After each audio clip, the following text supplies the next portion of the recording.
तुम ये मत सोचो कि तुम्हारा मेरे ऊपर से ऐसा क्या हो गया है, प्रेम की कमी हो गई है कि क्या हो गया है जो तुम अब मेरे विग्रह खरीदना नहीं चाहते या मेरी तस्वीरें और खरीदना नहीं चाहते। ये सब कुछ अब तुम मत सोचो।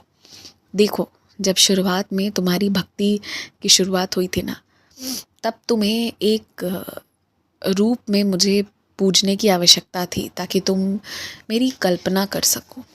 उस वक्त तुम्हें मेरी विग्रह की आवश्यकता थी, परंतु आज ऐसा हो गया है ना कि जीवित और निर्जीव हर एक चीज़ में हर एक क्षण तुम मेरे दर्शन करते हो। तो आज ना तुमने भक्ति में ही इतनी वृद्धि कर ली है ना कि अब तुम्हारी भक्ति को मेरे किसी सगुण रूप की आवश्यकता ही नहीं बची है। इसी वजह से अब तुम्हें मन नहीं करता कि तुम मेरे विग्रह खरीदो, मेरी तस्वीरें खरीदो। यही बात हो गई है। तो अब बस जैसे पूजा कर रहे हो वैसे ही करो। अगले दिन जब भी बाज़ार जाना ना, तो पाँव में पहनने वाले बढ़िया चप्पल 2 जोड़े अलग से खरीद कर ले आना। चप्पल ऐसे लेकर आना जो अगर बारिश हो, बरसात हो तो वो फिसले नहीं। अच्छे वाले 2 जोड़े चप्पल अलग से लाकर घर पे रख देना।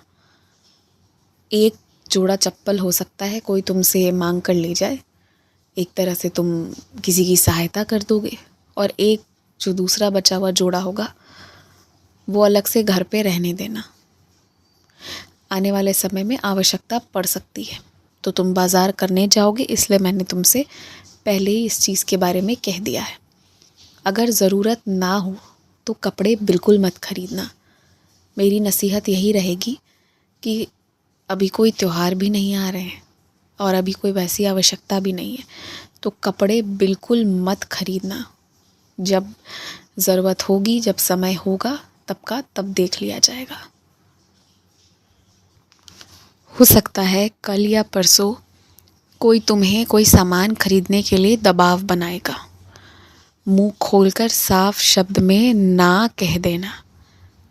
अगर वो व्यक्ति ना कह देने के बाद तुम्हें ना पहचाने तो कोई बात नहीं, उसके पहचान लेने से या उसके नमस्ते कर देने से तुम्हें कुछ अलग से प्राप्त नहीं होने वाला है। तो अगर तुम्हें ज़रूरत नहीं है तो सीधा ना कहना, ताकि वो व्यक्ति भविष्य में कोई उम्मीद लगाए ना बैठे। उसे भी सब पता हो कि क्या करना है और क्या नहीं करना है, तो वो तुम्हें आगे जिद नहीं करेगा। देखो, कुछ लोग अपने निजी जीवन में बहुत ख़राब होते हैं, बहुत ख़राब।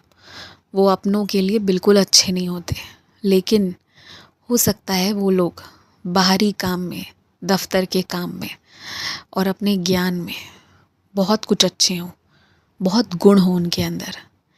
ऐसे लोगों को तुम्हें सिर्फ उतना ही मतलब रखना है जितने देर तुम दफ्तर में उनके संग में काम कर रहे हो।